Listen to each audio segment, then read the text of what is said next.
হাদিদের লেখা একটা কবিতা আছে, আমায় ছিঁড়ে খাও হে শকুন।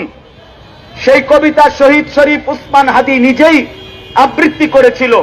সে বলেছিল যে আধিপত্যবাদের দোসররা আমার সারা দেহ ছিঁড়ে ছিঁড়ে খাও, কিন্তু আমার মাথা খাইও না, অর্থাৎ আমি মাথা বিক্রি করব না।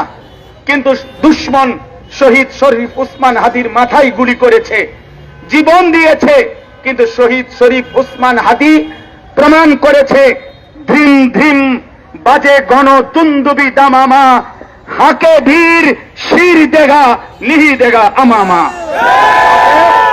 আজকে ইনশাআল্লাহ এই জমিনে আমরাও আল্লাহর কসম করে বলি, 18 কোটি জনগণের পবিত্র শিরায় 1 ফোঁটা রক্ত থাকতে আমার মাতৃভূমির 1 ইঞ্চি জমিন ভারতের বেঈমান তোরা নিতে পারবি না।